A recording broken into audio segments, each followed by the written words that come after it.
Hola, bienvenidos y bienvenidas. Muchas gracias por acompañarnos esta tarde. Prevenci es un proyecto pionero en el Estado español que pusimos en marcha en septiembre del año 2019, fruto de la alianza entre la Fundación IRES, el Instituto de Psicología Forense y la Asociación INTRES. Nuestra experiencia a lo largo de muchos años de trabajo nos ha llevado a crear Prevenci, con la misión de desarrollar respuestas en relación a la identificación, la sensibilización y el tratamiento de la pedofilia para la prevención de la violencia sexual infantil, porque creemos firmemente que la pedofilia, que la, perdón, creemos firmemente que la prevención de la violencia sexual infantil es un reto que nos incumbe a toda la sociedad como colectivo. Para ello, desde Prevenci facilitamos recursos a través de nuestra página web, a www.prevenci.es, y a través de una línea también de atención telefónica y de chat online que ofrece respuestas y atención y asesoramiento y formación tanto a víctimas como a profesionales, y como parte innovadora y diferencial también ofrecemos orientación profesional a personas que reconocen sentirse atraídas por niños, niñas y o adolescentes. El objetivo de esta tarde, y por eso no es venir a hablar de Prevenci, es venir a explicar, ¿no? Y poder hablar y hacer una reflexión conjunta a través de el libro que presenta el doctor Enrique Etxeburúa. Él escribió este libro hace 20 años. 20 años después, en la actualidad, ha vuelto a reescribirlo y de alguna forma a darle la situación actual, y nos planteamos un poco también en clave de reto de futuro qué va a pasar o cuáles van a ser los retos que tenemos estos próximos 20 años en lo que atiende a la violencia sexual infantil. No sé si Enrique necesita muchas presentaciones porque es una persona muy reconocida en este ámbito, pero sí que vamos a explicar que Enrique Etxeburúa es catedrático de Psicología Clínica de la Universidad del País Vasco y académico de número de Jacquiunde de la Academia Vasca de las Ciencias, Artes y Letras. Es miembro cofundador del Instituto Vasco de Criminología y ha sido presidente de la Sociedad Vasca de Victimología y coordinador de la Estrategia de Salud Mental del Ministerio de Sanidad, Servicios Sociales e Igualdad. Ha puesto en marcha también programas específicos de tratamiento para víctimas de agresiones sexuales y de violencia machista, así como para hombres que maltratan, y ha creado instrumentos de medida en estos ámbitos, especialmente para la evaluación del riesgo de la violencia contra la pareja y el trastorno de estrés postraumático en víctimas de delitos violentos. Sus líneas actuales de investigación se centran en la violencia sexual y contra la pareja y en las adicciones comportamentales, como el trastorno del juego y adicción de las redes sociales. Actualmente también es el director del Grupo de Investigación en Psicología Clínica y de la Salud de la Universidad del País Vasco. Ha sido galardonado recientemente con el Premio Euskadi de Investigación en Ciencias Sociales 2017 por su trayectoria científica e investigadora. Le decía que no merecía muchas presentaciones porque la verdad es que Enrique es una persona muy reconocida en nuestro ámbito. Así que sin más, pues le daría la palabra para que pueda explicar cuál ha sido el proceso de reescribir, ¿no?, un poco el libro. Adelante, Enrique. Muy bien. Bueno, muchas gracias por la presentación tan amable, y quiero agradecer al profesor Andrés y a Prevenci el hecho de que me hayan invitado a esta presentación del libro y, más allá de ello, a la mesa redonda que luego va a tener lugar entre todos nosotros sobre el ámbito de la violencia sexual. Bueno, yo debo decir que este libro lo empecé a escribir con una colaboradora mía, Cristina Garrica Echeverría, en el año 2000, en el año 1999, se publicó en el año 2000, y porque era un tema que estaba entonces candente, que era el tema del abuso sexual en la infancia. Y lo que hemos visto ha sido que con el paso del tiempo, pues el fenómeno se mantiene, incluso ha aumentado por las razones que ahora comentaremos, y se presenta en ocasiones de forma distinta a cómo se presentaba anteriormente. Todo ello nos ha hecho reflexionar sobre la idea de reescribir realmente el libro, de ampliarlo y, bueno, pues dedicarle 100 páginas más, o sea, de hacer casi un nuevo libro en relación con todos los avances que ha habido en estas 2 últimas décadas. Bueno, ¿por qué ¿qué novedades presenta realmente el libro? Bueno, primero, y al hilo de la actualidad, han aparecido, además de las formas clásicas, digamos, del abuso sexual, que en todo caso podemos hablar luego, han aparecido nuevas formas de abuso sexual. Algunas de ellas tienen que ver, por ejemplo, con las agresiones sexuales en grupo, lo que ahora se llaman las manadas, que si bien es cierto que en muchas ocasiones están protagonizadas por personas mayores, en otras ocasiones están protagonizadas por menores. Y ese antes era un fenómeno relativamente infrecuente. Estos menores, pues muy vinculados al consumo de pornografía en las redes sociales, amparándose recíprocamente y dándose valor para llevar a cabo realmente la actitud delictiva contra una persona menor. Y, por otro lado, también han aparecido como cosa muy importante la irrupción de las nuevas tecnologías. Me refiero que estas nuevas tecnologías han inducido formas específicas de abuso sexual a menores, como en algunos casos el sexting delictivo.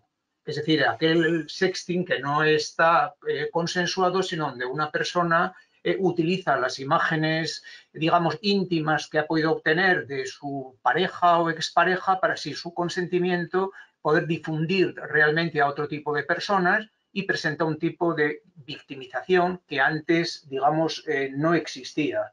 O también específicamente el online grooming, es decir, donde adultos se hacen pasar por menores y utilizando sus estrategias de seducción intentan realmente llevar a cabo luego conductas sexuales, bien sea inicialmente online, pero posteriormente offline en muchas ocasiones.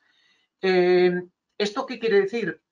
Por una parte, que ha habido cambios nuevos y por otra parte también que epidemiológicamente el abuso sexual probablemente ahora es mucho más visible, pero incluso se puede señalar que ha aumentado. ¿Por qué? Pues fundamentalmente porque existen estos nuevos delitos online y porque también las edades de consentimiento sexual se han modificado.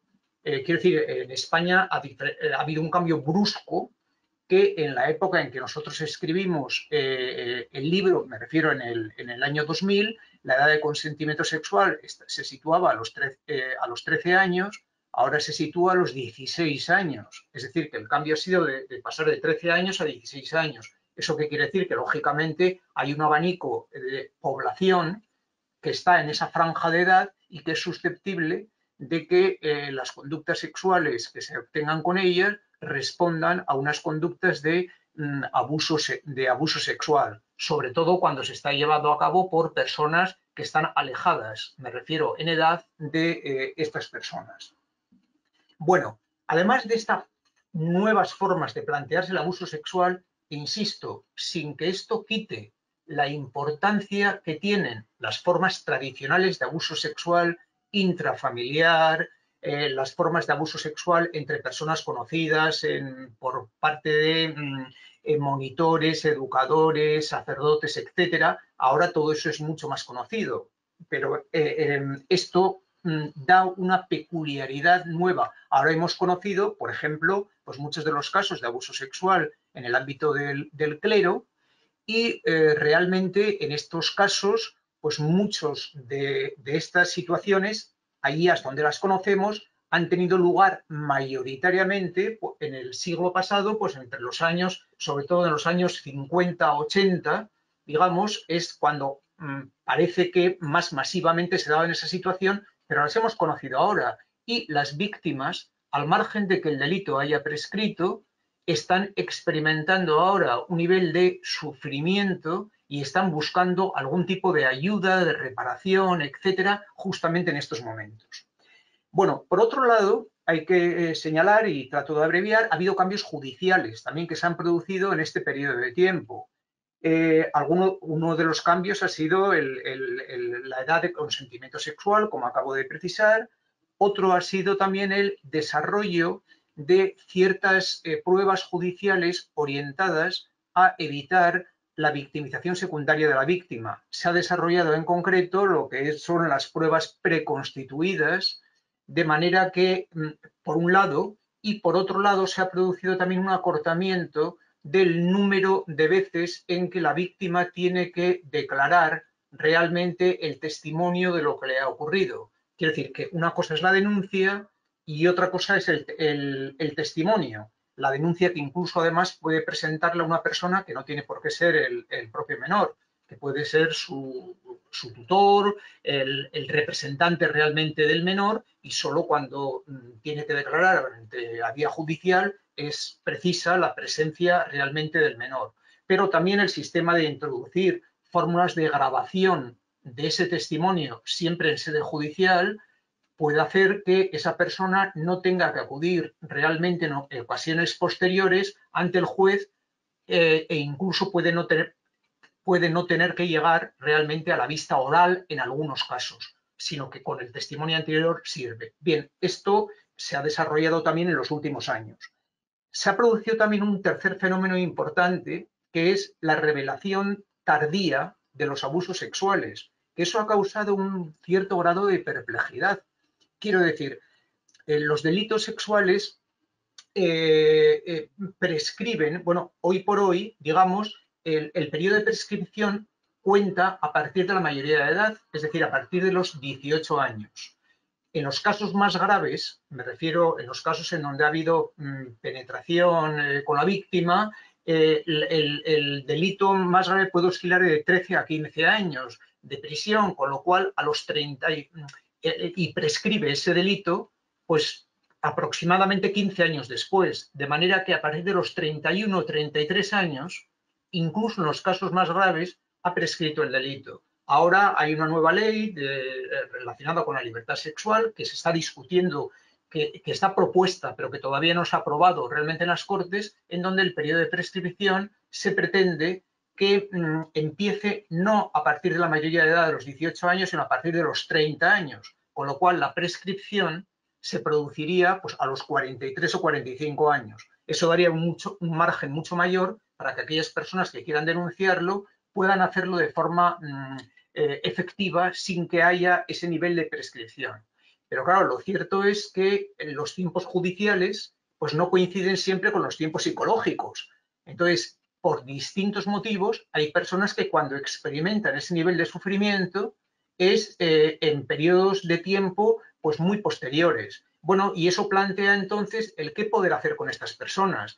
Nosotros planteamos alguna alternativa dentro del libro, como puede ser, por ejemplo, la aplicación en estos casos de la justicia, digamos, restaurativa, en donde, si bien el delito realmente ha prescrito y ya no hay una posibilidad de obtener una satisfacción judicial, sí se puede en algunos casos, utilizando la vía intermediaria de los facilitadores y siempre que el abusador esté dispuesto a hacerlo, el abusador o un representante, porque hay casos en que el abusador ha fallecido o está con una situación de una demencia, etcétera, pero puede hacerlo a lo mejor pues el superior de una orden, si se trata, por ejemplo, en el ámbito religioso, etcétera, que pueda hacer frente, digamos, de solicitarle perdón, darle un tipo de indemnización económica, etcétera. Por ejemplo, en Francia recientemente, bueno, en todo caso lo podemos comentar luego, se han llevado a cabo unos aspectos interesantes que se están debatiendo en estos momentos sobre la justicia restaurativa. Bueno, otro de los temas de los que se ocupa, por tanto, una preocupación importante en el libro es la revelación tardía de los abusos sexuales y cómo se maneja realmente esta situación a nivel clínico, a nivel terapéutico y a nivel judicial. Otro punto que damos una gran importancia es la intervención clínica y tratamos de presentar dentro del libro una intervención clínica integradora, donde se trate por una parte a las víctimas, por otra parte se dé un apoyo psicológico a las familias en los casos en que realmente lo precisan, porque la familia está alterada, sobre todo en los casos de abuso sexual intrafamiliar, y donde se da también un tratamiento al tema de los abusadores, porque lo que conocemos es que en el caso especialmente de los abusadores intrafamiliares, nos encontramos con que son personas donde el riesgo que tienen de repetir estas conductas, bien con la misma víctima o bien con otras víctimas, por ejemplo, con sus hermanos o con personas que estén a su alrededor, es muy alto. Con lo cual, si queremos, incluso desde una perspectiva victimológica, hacer un tratamiento completo, debemos tomar en consideración ese aspecto. Otro punto que desarrollamos, porque también es importante y nos ha llamado la atención, es el tema de la vulnerabilidad y la resiliencia, en el sentido opuesto. Hemos visto que hay personas que son especialmente vulnerables a poder experimentar en la vida adulta realmente unas huellas indelebles de lo que han sufrido, especialmente en los casos en donde el abuso sexual ha sido grave, por ejemplo, cuando ha habido un nivel de penetración, cuando el abusador ha sido un familiar, es decir, una persona que, por tanto, por obligación, tenía la obligación de protegerle y en lugar de hacerlo lo que ha hecho ha sido abusar de su confianza, y cuando el abuso ha sido crónico, es decir, no se ha limitado a un hecho puntual, sino que ha tenido lugar a lo mejor entre los 6 y 12 años, o sea, a lo mejor durante un periodo de 3, 4 o 5 años. Bien, cuando se dan estas circunstancias, la víctima es mucho más vulnerable para experimentar una psicopatología en la vida adulta, pues que les impida, que les afecte a la hora de expresar sus sentimientos de intimidad, ternura, etc. Bueno, por otra parte, hemos querido desarrollar brevemente unos datos sobre los programas preventivos que se están llevando a cabo ahora orientados a los abusadores. Ese dato, ese aspecto nos parece muy importante. Quiero decir que se está llevando a cabo ahora en Prevensi, que es la pionera en España, me parece que lo está haciendo muy bien en este aspecto, pues basándose en experiencias anteriores, ya desde el año 2005 en Alemania, en Berlín, en el proyecto Dunkelfeld, donde están desarrollando unas estrategias concretas orientadas específicamente, en aquel caso, a adolescentes varones que presentan fantasías de tipo pedofílico y antes de que se impliquen en conductas pederastas, es decir, en delitos que van a causar víctimas y van a causarles problemas a ellos en su desarrollo, pues intentar evitarlo. Hacemos una breve referencia a ese tipo de situación, hacemos una referencia también al carácter específico de lo que ha sido el abuso sexual en el ámbito de la Iglesia, que ha emergido, por así decirlo, realmente en este momento, aun siendo un fenómeno antiguo, pero ahora tenemos datos mucho más precisos al respecto. Y por último, presentamos una serie de casos clínicos, tanto de víctimas de abuso sexual como de familiares de víctimas, de agresores sexuales adultos y de las técnicas que hemos utilizado de agresores sexuales intrafamiliares. Porque en otros muchos casos no nos llegan a nosotros, porque al tratarse de un delito grave, pues habitualmente esas personas entran en prisión y donde se les trata, cuando se les trata, es en prisión por el tipo de delito que tienen. Y luego, dentro de las lecturas recomendadas, hemos hecho unos comentarios y hemos incluido, aparte de los últimos libros que se han podido publicar, testimonios de algunas víctimas que nos han parecido especialmente cualificadas. Cualificadas me refiero por la riqueza de su experiencia y porque han podido superar realmente el problema a través de distintas estrategias que pueden ser de cierto interés. Me refiero en concreto pues a un psiquiatra catalán precisamente, Miguel Hurtado, un psiquiatra infantil que vive en Londres, que fue abusado en el monasterio de Montserrat cuando tenía 16 años, o el caso del pianista James Rhodes, donde realmente a partir de haber sufrido un maltrato físico, un maltrato sexual en el ámbito infantil, de haber tenido luego una patología grave a nivel mental, sin embargo, ha sido en buena medida capaz de superar ese tipo de situación, pues en este caso a través de la música, en el caso del psiquiatra Miguel Hurtado, a través de crear una asociación y de ser el portavoz de Infancia Robada, etcétera. Bueno, estos son así en síntesis los puntos que me parecen más relevantes o más diferentes de lo que fue la primera versión del libro que publicamos hace 20 años. Pues es muy bonito y muy interesante este ejercicio, ¿no? De haber escrito un libro, el abuso sexual en la infancia, y al cabo de 20 años, ¿no? Reescribirlo, me parece interesante. Nos contabas que este ejercicio de reescribir había sido gracias al confinamiento, ¿no? O al proceso un poco de que la pandemia ofrece este espacio de parar y pensar un poco. Bueno, ahora nuestro objetivo también de esta tarde es un poquito, ¿no? Decíamos estos 20, cuál es el estado, todo lo que se ha incorporado de nuevo en el libro, pero también en clave de futuro, ¿no? ¿Cuáles son los retos o cuáles son las perspectivas que nos esperan estos próximos 20 años? No sé si es un objetivo muy inalcanzable 20 años, pero intentaremos, ¿no? A través de TEI y se incorpora Antonio Andrés Puello y Teyen Guyen a la mesa redonda o este espacio de conversación que hemos creado para poder pues, hacer un poco de reflexión en el tema, ¿no? Tei, adelante. Micro activado. Ahora, gracias, Che. Y gracias, Enrique, ¿no? Por esta síntesis que nos has hecho de lo que sería tu obra. Antes de entrar, simplemente 2 minutos y no es peloteo.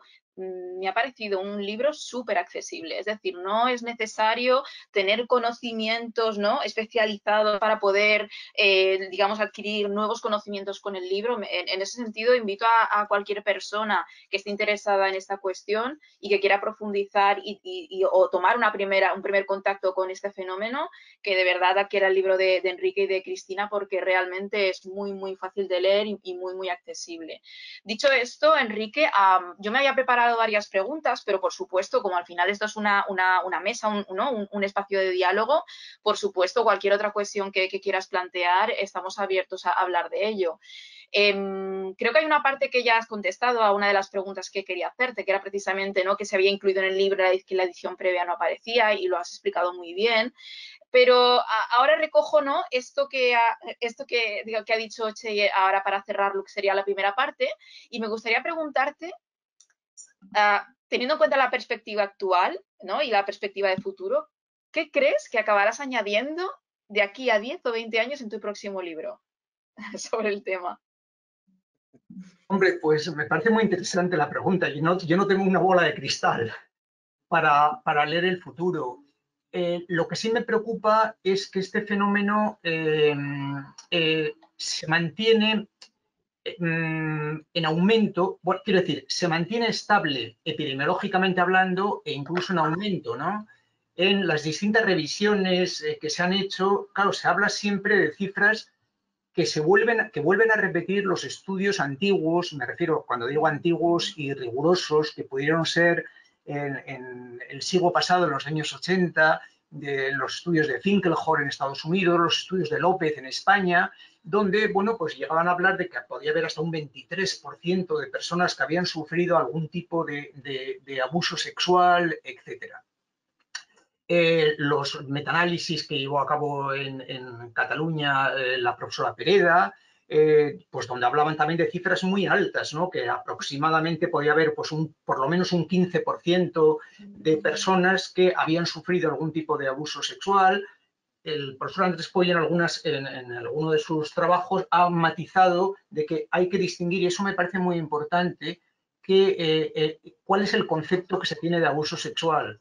Porque a lo mejor, quiero decir, si hablamos desde una perspectiva jurídica, indudablemente el peso del abuso sexual no es, desde mi punto de vista, en si hay abuso o hay agresión. O sea, el concepto del solo si sí es sí.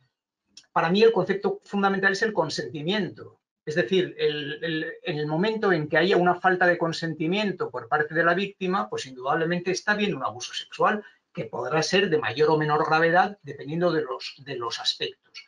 A mí lo que me preocupa realmente es el abuso sexual grave, es decir, aquel que va a interferir negativamente en la vida emocional de esa persona. Pero eso lo digo desde una perspectiva clínica, porque entiendo que desde una perspectiva jurídica, un aspecto como el exhibicionismo o como lo que puede ser el froterismo que se lleva a cabo, pues aprovechando las multitudes, que, bueno, hoy hay menos, pero bueno, multitudes en el metro, en los autobuses, etcétera.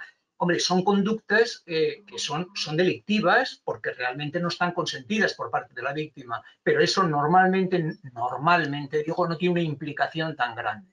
Entonces, a mí, respecto al tema del futuro, ¿qué es lo que me preocupa? Bueno, primero, me preocupa el que intervenir fundamentalmente en aspectos preventivos, en el tema de la familia y en la escuela, para distinguir de forma temprana lo que es una caricia de tipo afectivo que se puede tener en el marco familiar o en el marco del colegio, a lo que es propiamente tiene un componente sexual. Entonces, una educación afectiva y sexual de manera que las víctimas lo detecten tempranamente me parece que es un reto importante.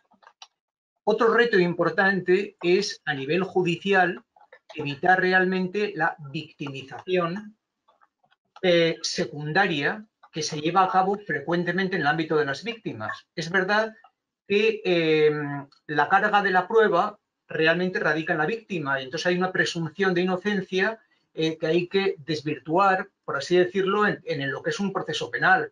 Pero lo que se trata es de que, manteniendo las garantías judiciales que caracterizan un Estado de Derecho, evitar que haya una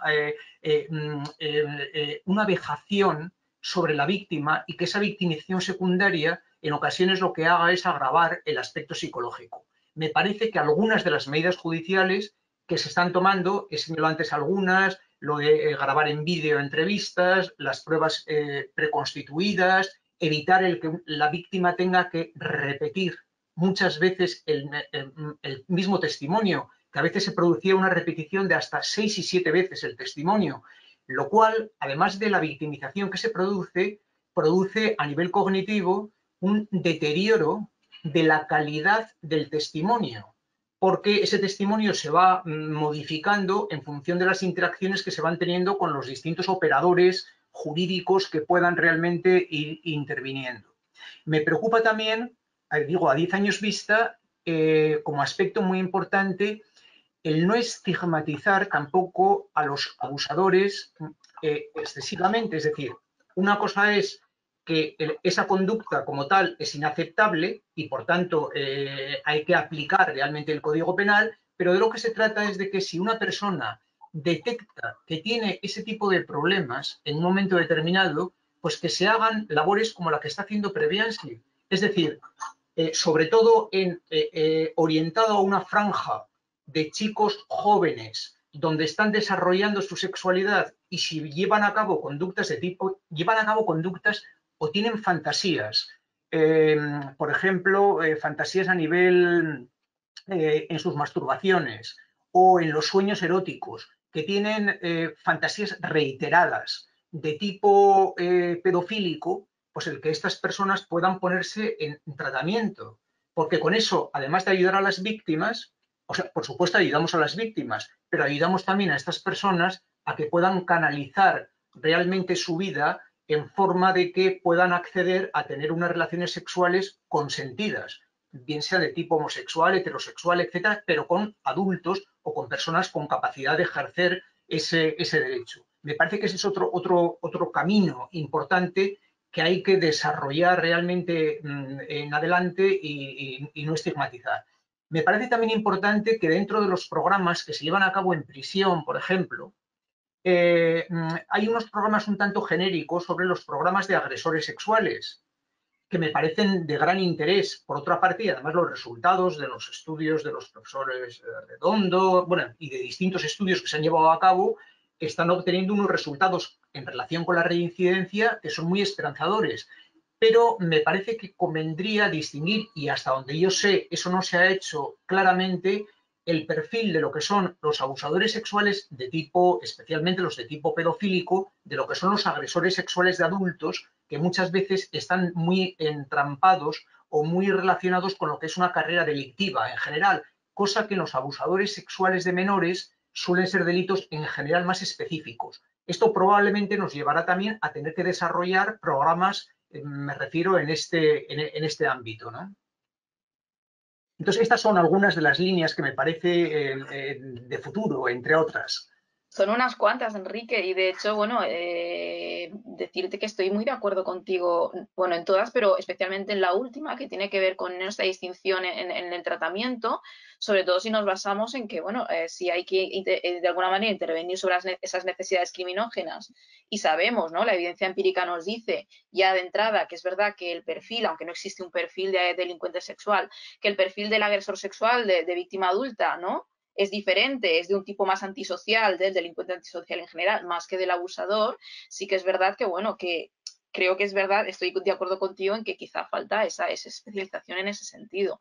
He recogido varias ideas que has ido trasladando, porque tienen que ver, bueno, están relacionadas con muchas de las cuestiones que me ha ido suscitando también el libro, la lectura de tu libro. Pero no sé, Antonio, no sé si quieres añadir algo a lo que ha dicho Enrique sobre esta cuestión. Bueno, me gustaría, claro, añadir algunas cosas, pero sobre todo ocupar unos minutos pues felicitando a al doctor Echeburúa, Enrique, por este esfuerzo, pero también por su gran motivación en estar al día en estos temas, igual que a su equipo. La felicitación también se convierte en agradecimiento por poder atender y apoyarnos a Prevensi desde nuestra primera iniciativa, porque realmente, bueno, pues todos tenemos una gran motivación, pero hace falta ver las cosas con ojos críticos y el profesor Echeburúa los tiene. Me gustaría, antes de entrar en más las cuestiones de futuro, destacar dos cositas sobre el libro, que es un poco el objetivo de esta presentación. La primera es un tema de un recuerdo emotivo para mí y que el profesor Echeburúa ha recogido muy bien. Y es un recuerdo del doctor José Sanmartí.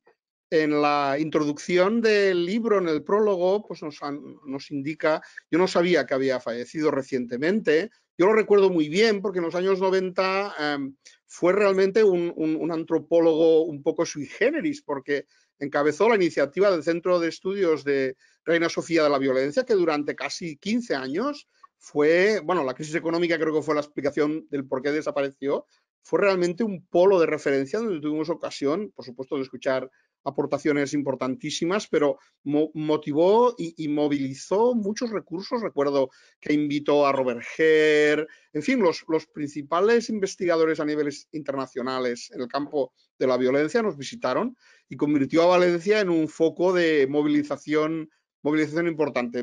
Simplemente quería aprovechar para también rendir el pequeño homenaje que en ese sentido se merece y que en el libro aparece en el prólogo.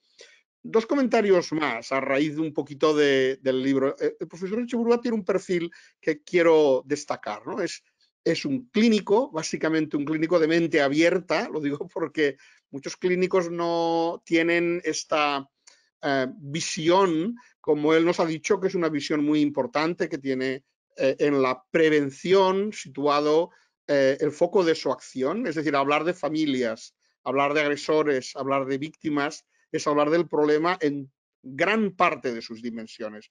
Por supuesto que un libro siempre tiene que acotar y tiene que cerrar, porque si no sería muy extenso. Aún y así, yo creo que los núcleos centrales están muy bien tratados. Pienso que su progreso en estos 20 años, en el sentido de que las cosas cambian mucho, es una adquisición muy potente de la visión forense. Es decir, en general, todas las cuestiones que trataban estos temas estaban muy desagregadas, ¿no? En cambio, el profesor Echeburúa trata de una manera especialmente importante en el libro, porque además no cede a los sistemas taxonómicos clásicos ni a los enfoques de perspectiva de género, y sin embargo el libro es de una enorme utilidad. Tiene aspectos de evaluación, tiene aspectos de tratamiento y, como no, los casos finales que realmente ayudan mucho, porque a pesar de que esté todo en el libro, la verdad es que hay muchos retos por acabar de aclarar, como por ejemplo, pues todo lo que tiene que ver con la propia actitud ética de los profesionales que trabajan en este campo. ¿Por qué? Porque hay factores que de alguna manera promueven todavía demasiado el rechazo de la atención a las personas que han cometido estos tipos de delito, algo incomprensible en profesionales del mundo sanitario, clínico, que tienen que enfrentar por obligación profesional situaciones que a veces, por supuesto que siempre pueden haber objeciones morales, ¿no? Recomiendo mucho el libro, no solamente porque tiene una aproximación, como estamos indicando, muy integrada, sino porque también tiene aplicaciones prácticas, es decir, realmente el profesor Sanmartín decía, no hay mucha teoría en el libro, pero eso no quiere decir que no tenga importancia la teoría.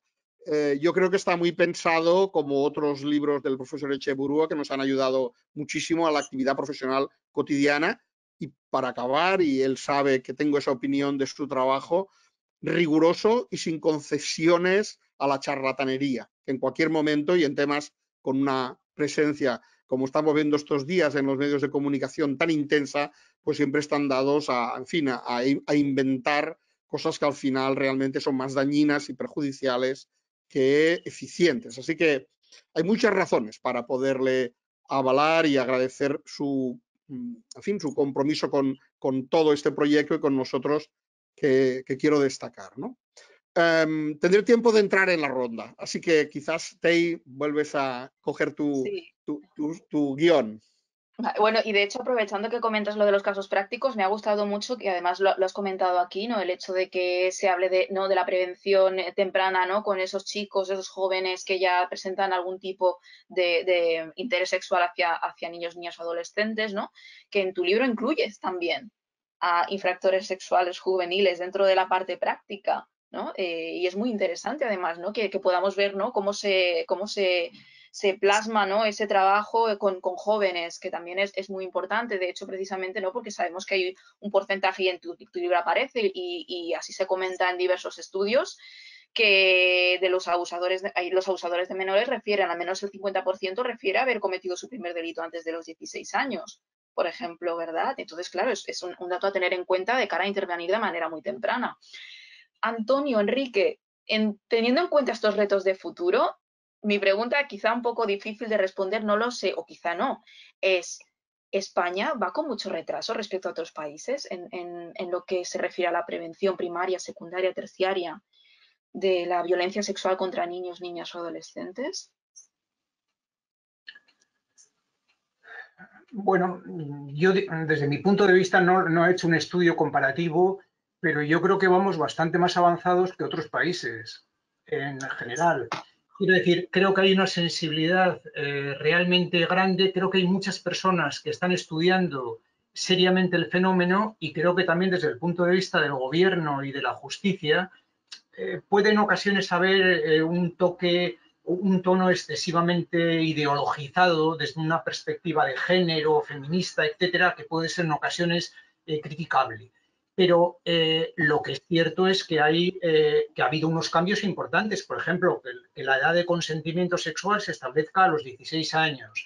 El que, por ejemplo, el periodo de prescripción del delito se esté considerando ya a unas edades mucho más tardías, digo de los 18 años de la mayoría de edad hasta que empieza a partir de los 30. O, por ejemplo, también el que se esté permitiendo lo del aspecto de la prueba preconstituida. Quiero decir que eso, en el caso más estricto, lo que puede suponer es lo siguiente: que si una persona ha sido objeto de abuso sexual en la infancia, presente la denuncia no el menor, sino, por ejemplo, su madre, su tío, un profesor, etcétera, presente la denuncia. Si el juez da credibilidad ante la policía, si el juez da credibilidad, una mínima credibilidad a esa denuncia, le va a llamar realmente, obviamente, a la víctima. Y si se conoce quién es el agresor, en el caso, por ejemplo, del abuso intrafamiliar o el abuso respecto a un profesor o a un monitor, etcétera, esa persona va a acudir con su abogado también a esa prueba realmente preconstituida, pues porque hay que defender los derechos, que eso es muy importante, de mantener la presunción de inocencia. Entonces, ahí esas personas pueden presentar preguntas al menor a través del abogado de la otra parte o a través del juez. Le puede trasladar para evitar que haya una victimización secundaria. Se graba toda esa situación, y eso que se graba en sede judicial puede ir luego posteriormente en la fase de instrucción, puede ir posteriormente luego a la vista oral. Es verdad que si han aparecido en ese periodo de tiempo entre la instrucción y la vista oral nuevos detalles que el defensor de la persona investigada quiere realmente apelar, pues puede realmente incorporarlos. Entonces es posible que esa persona tenga que, la víctima, tenga que realizar un segundo testimonio con todas las precauciones, que también puede ser por videoconferencia, más tarde, pero que se evite, me refiero ya en la vista oral, pero que se evita ese aspecto de que por término medio una persona ha llegado a relatar lo ocurrido 6 o 7 veces. Digo por término medio, antes de que se llegue a la vista oral. 6 o 7 veces no solo en el marco de la justicia, me refiero ante su madre, digamos, ante la policía, ante el juez, a veces ante los profesores. ¿Qué ocurre? Que al margen de la victimización secundaria que supone relatar unos hechos que son extremadamente dolorosos, las reacciones que van experimentando los adultos van modulando el tipo de testimonio que esta persona va relatando en los siguientes relatos. Con lo cual el relato muchas veces está contaminado justamente porque está contado muchas veces. Entonces me parece que en ese aspecto pues que se está consiguiendo realmente un avance importante. Otro avance importante me parece el desarrollo, digo, de Prediansi, que sepa yo, esto existe, vosotros lo conocéis mejor porque lo estáis estudiando, en Europa, en Alemania, en el proyecto Dunkelfeld del 2005. No sé si existe esto desarrollado sistemáticamente en otros países, lo ignoro. El que se esté poniendo en nuestro país me parece un avance importante. Y otro avance también importante me parece que es todo este desarrollo que planteo en el libro de forma sucinta, pero que a mí me parece muy sugerente, que es el tema de la justicia restaurativa. O sea, este tema de la justicia restaurativa, sobre todo estoy pensando ahora sobre todo en abusos de personas que han sido objeto de abusos por parte de sacerdotes o de monitores, etcétera, y que ahora se dan cuenta del alcance, ahora cuando tienen pareja, por ejemplo, o cuando van a llevar a cabo una vida en común, que se ven atrofiados a la hora de poder expresar sus sentimientos de ternura, expresar su intimidad, el sentirse bloqueados, por ejemplo, sexualmente, y resulta que el delito ha prescrito y la persona quiere denunciar, porque hay ocasiones en que no se quiere buscar una solución judicial, pero cuando se quiere buscar esa solución judicial, el que se encuentre un tipo de satisfacción. A mí en concreto me ha gustado, por ejemplo, en la reacción, bueno, lo que se estaba planteando en este momento en Francia, por ejemplo, respecto al tema del abuso en sacerdotes. En Francia se calcula que puede haber unos 3.000 casos, bueno, 3.000 casos confirmados hasta el momento desde el año 1950, aunque la sospecha es que puede haber hasta 10.000, que esto surgió sobre todo con mucha fuerza en la diócesis de Lyon, con el cardenal Barbarín, etcétera, pero que luego se ha extendido a toda Francia. Digo que los casos confirmados son 3.000 en este momento. Pues bien, se está planteando estos días precisamente buscar una actitud y especialmente en la década de los años 50 y 60. Por supuesto, esos delitos están prescritos. Entonces, se está buscando dar una reparación a las víctimas. ¿De qué manera? Pues se quiere crear un día de la memoria y de oración por las víctimas, de tal manera que sea un día anual por las víctimas de abuso sexual por parte de la Iglesia. Se quiere crear un memorial en recuerdo de esas víctimas, que precisamente se quiere crear en Lourdes como lugar emblemático desde el punto de vista de la religión católica en este aspecto. Se quieren dar también ayudas financieras, por ejemplo, para hacer frente a los tratamientos psicológicos o para dar algún tipo de satisfacción realmente a las víctimas. Se quiere crear un tribunal canónico nacional, no como en España, donde todo esto todavía no está claro y depende de cada diócesis y no hay un sistema unitario, y se quiere crear también como una especie, ellos le quieren llamar como equipo nacional de escucha de las víctimas. Bueno, donde las víctimas tengan un sitio donde por lo menos puedan desahogarse y que alguien les pueda pedir perdón. Insisto que muchas veces no es el propio agresor porque o ha fallecido o está en malas condiciones de salud, pero que puede ser, por ejemplo, pues el superior de la orden al que pertenecía. Me parece que este tema a algunas personas les puede dar un cierto grado de satisfacción, porque nosotros a lo que aspiramos es a que, insisto, aunque el delito ha prescrito, el sufrimiento no ha prescrito. Y lo que intentamos es que esas personas, sobre todo cuando todavía son relativamente jóvenes, me refiero que pueden tener 30, 40 años y que tienen una vida por delante, pues que puedan implicarse en proyectos de vida que sean satisfactorios a nivel de pareja, a nivel de creatividad, etcétera, y no estén atrapados en una especie de paralización que les impida desplegar todas las posibilidades que tienen como seres humanos.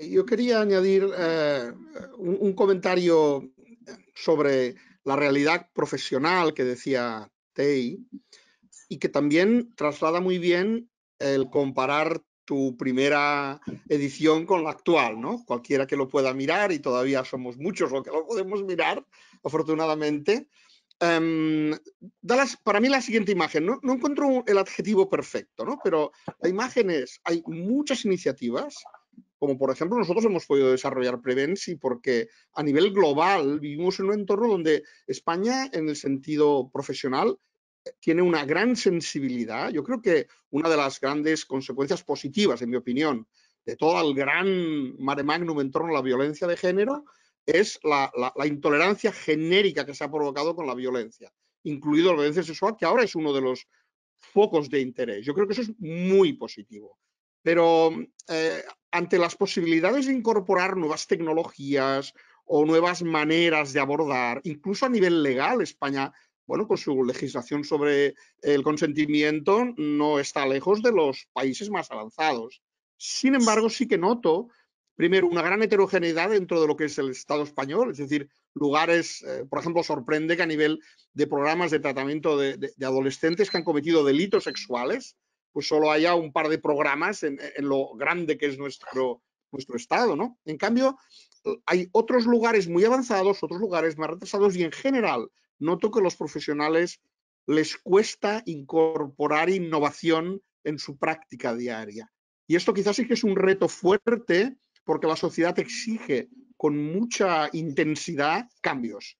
Y estos cambios es normal que a los profesionales les cueste hacerlo, pero es inevitable porque los legisladores van más adelante, introducen aspectos que a veces dejan fuera de juego a los propios profesionales. Por ejemplo, estoy pensando el programa Fuera de la Red, que está implementado en todas las medidas penales alternativas en todo el Estado español, pues muchos profesionales que pueden hacerlo realmente ni se han entrenado ni están, no digo preparados, porque eso sería muy fuerte, pero quiero decir, mentalmente pensando en que ese es un recurso importante. Así que el reciclaje es imprescindible y yo creo que a pesar de estas desigualdades, en general, España, cuando vamos a algunos congresos, ¿verdad, Enrique? Nos sentimos cerca de lo que hacen. Lo que pasa es que nos lo comunicamos poquito en España. Ellos lo comunican mucho más. Pero en cualquier caso, esta sensación es paradójica, ¿no? Porque hay prácticas profesionales de primer nivel, como por ejemplo el Barnahus de Tarragona o cosas parecidas, y sin embargo en otros lugares aún se está hablando de la prueba preconstituida. Así que es una sensación que conviene normalizar, pero por la experiencia que vamos teniendo, una de las respuestas potentes que ha tenido Prevensi ha sido la cantidad de profesionales que se han dirigido para que puedan encontrar formación, desarrollo. Así que yo de general soy optimista, pero en este caso creo que tengo alguna razón además. Muy bien. Bueno, nos vamos un poquito de tiempo, pero no me quiero ir sin plantear una de las preguntas que más me preocupan a mí, de hecho también porque es lo que me he ido encontrando también en la práctica, ¿no?, profesional, y tiene que ver, aunque Enrique, tendría 20, 30 preguntas más por hacerte, pero bueno, eso hay que quizá en otra ocasión, en la que tengamos oportunidad de volver a coincidir. Sobre todo hay una cuestión que tiene que ver con plantearte la cuestión de que a menudo, al menos los que trabajamos, ¿no?, sobre todo con personas que sienten esa atracción hacia menores de edad, en la práctica profesional, el hecho de que hay personas de que son conscientes precisamente de esa atracción sexual hacia menores. Y ahora solo me centraré en los pedófilos abstinentes, ya no estoy hablando de personas que han cometido delitos, sino el pedófilo abstinente que nunca ha cometido ningún tipo de delito, o incluso familiares de estas personas que sienten esta atracción y que son conocedoras, o parejas o nuevas parejas de personas, en este caso, que han podido cometer un delito de violencia sexual contra niños, niñas y adolescentes, y que demandan ayuda a profesionales. Cuando hablo a profesionales pueden ser desde ir a su médico de cabecera, desde ir al psiquiatra, al psicólogo, buscar de manera tanto a nivel, ¿no?, público como privado, y que por el rechazo que les genera a estos profesionales este tipo de violencia, este tipo de comportamiento, o bien por la falta de preparación, ¿no?, de estos profesionales, deciden rechazar el brindarles esta atención o esta ayuda, o deciden no derivarlos a otro especialista, ¿sí?, con el riesgo que esto conlleva para algunas personas, ¿no?, específicamente para esas personas, ¿no?, que están demandando esa ayuda por esa atracción sexual hacia menores de edad. Y mis preguntas serían dos, ¿no? Primero, ¿qué les dirías por un lado a las personas que se han sentido rechazadas cuando han pedido ayuda, o a sus familiares, y que al final acaban desistiendo porque no la encuentran en ningún sitio? ¿Y qué les dirías a los profesionales que se enfrentan a este tipo de casos y que por una u otra razón no quieren atender este tipo de casos?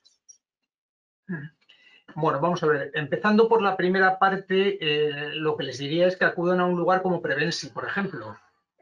Digo que está especializado en ese tipo de situaciones.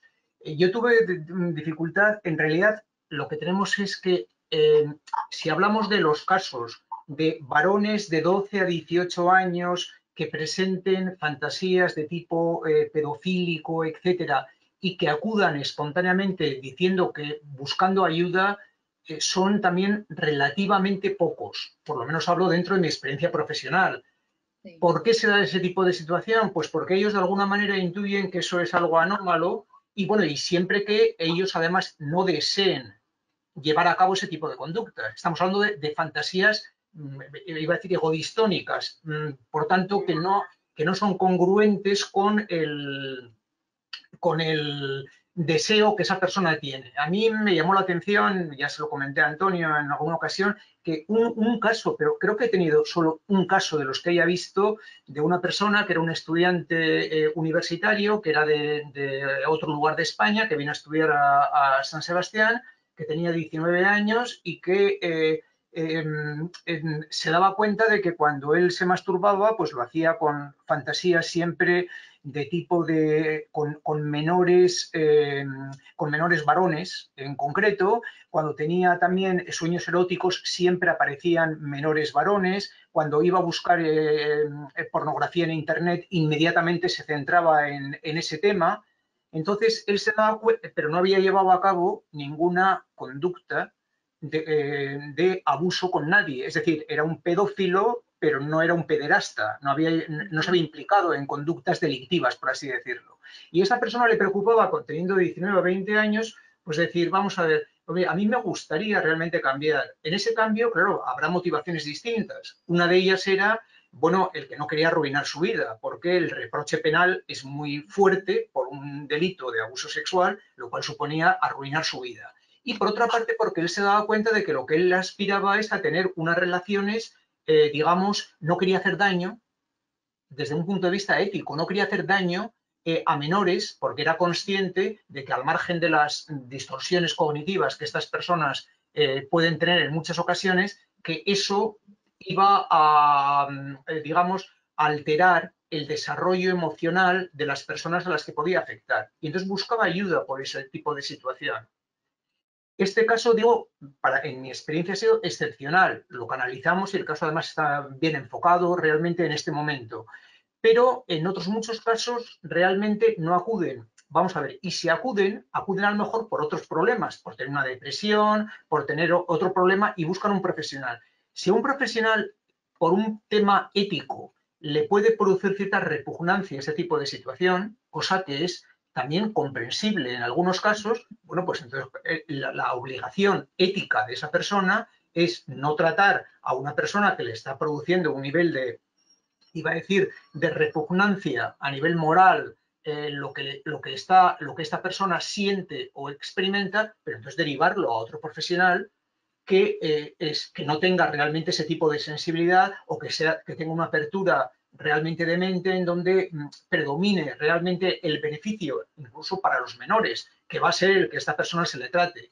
Pero uno no puede controlar a veces aspectos emocionales porque en definitiva los terapeutas somos personas también y si no lo consigue controlar lo que tiene que hacer es derivarlo. Pero lo mismo me refiero ante una persona que ha cometido una agresión sexual o que ha cometido un delito violento o un delito de tipo terrorista, por ejemplo, y que por distintas razones esa persona haya cumplido su pena, pero tenga en estos momentos un nivel de malestar, eso le puede provocar un rechazo a un terapeuta de enfrentarse a un caso así. Bueno, éticamente lo que tiene que hacer es derivarlo en otras personas. Entonces, desde el punto de vista de la víctima, si una persona se da cuenta de que empieza a tener conductas que son anómalas y que le pueden complicar la vida a él y a él puede complicársela a otras personas implicando ese tipo de delitos, pues tiene que buscar ayuda para intentar una prevención, bueno, iba a decir primaria, porque realmente todavía no se ha implicado en ese tipo de conductas. Esa sería mi intervención. Y desde el punto de vista del profesional, si no se encuentra cómodo ante una situación, cómodo no quiere decir que tenga que aceptar moralmente como válido lo que esa persona piensa o siente, sino que no se encuentra con un nivel de equilibrio como para poder llevar a cabo una terapia, es derivarlo en otra situación. Pero quizás también estamos centrándonos mucho en lo que son propiamente los pedófilos. Pero claro, hay que tener en cuenta que muchas de las personas que cometen abusos sexuales, es más, la mayoría no son pedófilos. O sea, son abusadores sexuales. Es decir, que también buscan ayuda y que sus familiares también buscan ayuda, ¿verdad?, para gestionarlo, o que sus parejas buscan ayuda para gestionar esa situación. Pero lo que quiero decir es que a veces se mete en un totum revolutum, se mete el aspecto de los pedófilos con el aspecto de abusadores sexuales. Pues cuando se habla, pues por ejemplo, del clero, yo creo que el dato que resume Antonia en el trabajo recientemente, de que, bueno, y recoge también las fuentes que da el propio Vaticano, que puede haber un 4% aproximadamente, creo recordar que señalas, un 4% del clero que esté implicado o que haya estado implicado realmente en conductas de tipo pedófilo o lo que ellos llaman a veces también hebéfilo, ¿no?, cuando se está refiriendo a personas ya preadolescentes, ¿no? Bien, pero aparte de eso, claro, la mayor parte de los abusos se están produciendo muchas veces por parte del padre, del padrastro, del tío, del abuelo, del amigo de los padres, etcétera, que son personas que llevan una vida heterosexual me refiero, una vida sexual y afectiva con adultos, me refiero, y que por distintas circunstancias que en ocasiones no conocemos, que tienen que ver con situaciones de estrés, que tienen que ver con situaciones de mala relación de pareja, que tienen que ver con situaciones de oportunidad, llevan a cabo esa conducta sexual, pero sin embargo, que puede ser un fenómeno episódico, pero que sin embargo, en sus fantasías sexuales, en sus sueños eróticos, etcétera, lo son con adultos. Claro, este es otro perfil distinto. Entonces, claro, es importante distinguir una cosa de la otra porque el tratamiento, digo, ahora me refiero desde el punto de vista del tratamiento, es diferente el que hay que orientar en un sentido o en otro. Yo en el libro cito un caso que me llamó especialmente la atención de una niña ofensora sexual. Este caso no está en la edición anterior porque ha sido un caso que lo trató Cristina, la coautora del libro, hace 3 años aproximadamente, en que ella era una niña ofensora sexual que se metía con otras niñas, sexualmente me refiero, y en donde no es que estaba excitada sexualmente, sino que realmente la niña estaba iba a decir, relegada en clase. Esta niña era latinoamericana, no se integraba en el ámbito del grupo, se burlaban realmente de ella, hacían una especie de conductas de acoso respecto a ella. Entonces ella, como una forma de venganza y de autoafirmación, utilizaba el sexo como una manera de sentirse realmente importante o sentirse que tenía un nivel de poder. Ya hemos visto muchas veces que también eso pasa entre agresores sexuales, que se ha utilizado el sexo no solamente como una forma de satisfacer una necesidad sexual, sino como una forma de poder, de humillación para la víctima, pues en el caso de los ejércitos, en el caso de las guerras, etcétera, ¿no? Entonces, creo que es muy importante estudiar el factor motivacional y los distintos tipos de personas con las que nos encontramos para procurar aquilatar, digamos, el tratamiento lo más posible, o diseñar programas de tratamiento que sean flexibles, que sean modulares y que los podamos aplicar en un caso u otro dependiendo de las características que tenga esa persona, ¿no? Totalmente de acuerdo, Enrique. Si os parece, estaríamos toda la tarde escuchando, la verdad. Sí, pero me parece que tenemos que cerrar aquí nuestro espacio, ¿verdad?, de diálogo y dar paso a otras partes también interesantes de lo que sería. Bueno, de todas formas, ¿sí? voy a animar, ¿no?, a las personas que nos están escuchando a leer el libro, ¿verdad, doctor Enrique?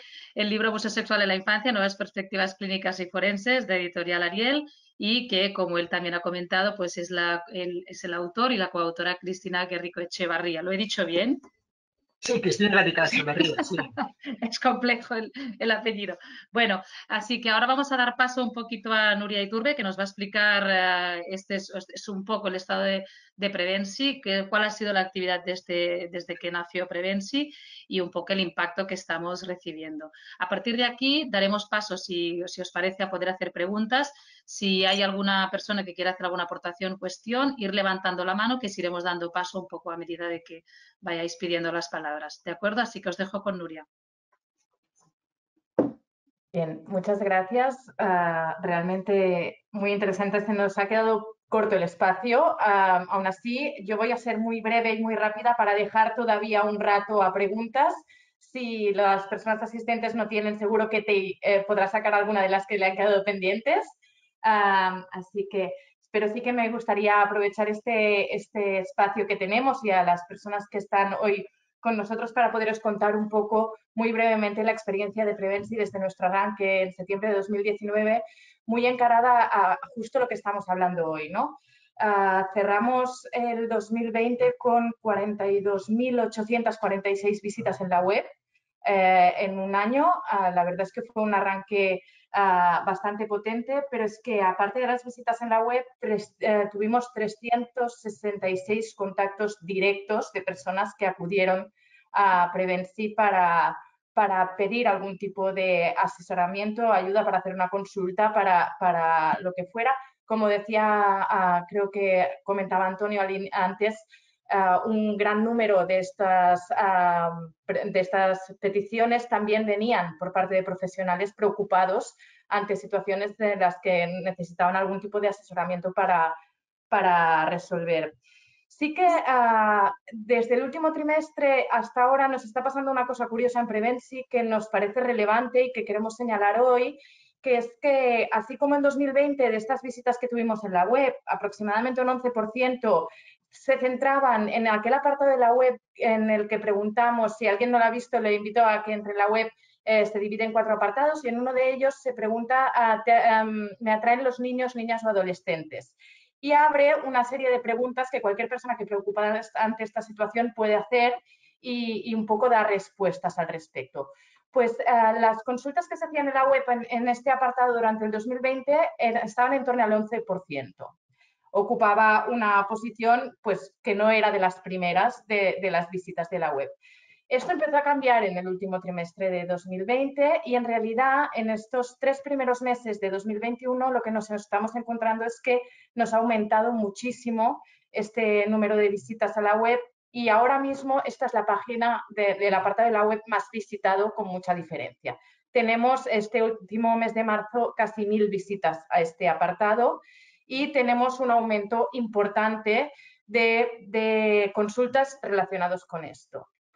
Entonces, nosotros queríamos aprovechar este espacio de hoy en el que sabemos y nos consta que hay muchas personas profesionales escuchando este webinar para un poco seguir con la tarea de prevención y de sensibilización y de poder hablar de la necesidad de seguir haciendo una campaña de formación continua, de poder dar respuesta un poco a lo que comentaba en la última pregunta, ¿no? De poder dar respuestas adecuadas, de formarse, de capacitarse, porque este número de personas que cada vez se sienten preocupadas, que necesitan respuestas, aumenta y es necesario un aumento también de profesionales preparados para poder dar este tipo de respuestas, una respuesta especializada. También porque nos coincide con datos recientes como el informe de la Europol en el que señalaba el aumento del consumo de material de explotación sexual infantil en los últimos meses y porque pensamos que la labor que de algún modo inició Prevensi en 2019, pero que es que en año de pandemia nos tocó arrancar y que hemos intentado centrar mucho en esta idea de sensibilización, de respuesta especializada y adaptada, está más viva que nunca. Cada vez hay más personas pidiendo o sabiendo dónde ir a buscar esta ayuda y tenemos que ser eficaces, ¿no?, en dar esta ayuda. También animaros a que todas aquellas profesionales y aquellos profesionales que no os hayáis apuntado al censo que tenemos vivo en Prevensi, que es un censo de profesionales que pueden atender en situaciones de violencia sexual infantil, que lo hagáis, lo podéis encontrar en la web y un poco poder poner de manifiesto que estamos ante esta situación. Estamos muy contentos de la arrancada que hemos tenido, de este número de visitas, del momento social también nos lleva a esta sensibilización hacia la violencia sexual infantil y vamos a seguir trabajando en poder dar una respuesta continua y especializada para ello. Pero nos parecía importante señalar, ¿no?, que en este tiempo estamos viendo cómo las consultas aumentan, cómo el recurso está vivo, es necesario y hay que seguir dando uso al mismo. Y yo hasta aquí voy a ceder el resto del espacio a temas mucho más interesantes que estaban comentando y a las preguntas que haya.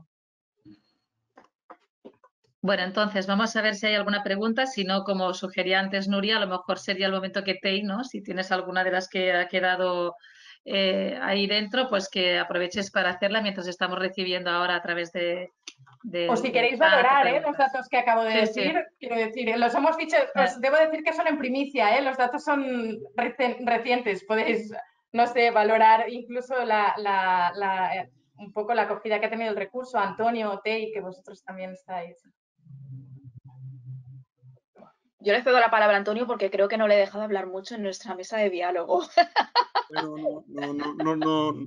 Bueno, no me siento nada mal, estoy encantado. Además, tengo la ocasión de ver muchos de los asistentes y como les conozco y sé de su preocupación, pues estoy doblemente contento. Sí que quizás contextualizar lo que decía Nuria, porque por supuesto que la motivación del día de hoy es hablar del libro de Enrique, pero a partir de él también de la realidad de este problema, que no es un problema menor, que es un problema que yo creo que desde el punto de vista social está encima de la mesa con muchos frentes, ¿no? Porque de repente, en fin, a Prevenci nos llaman desde el Senado de España porque hay un debate acerca de si un producto que se vende a través de Amazon podía ser considerado un producto que tuviera pues, unos componentes penales, eran objetos de tipo sexual vendidos que reproducían aspectos infantiles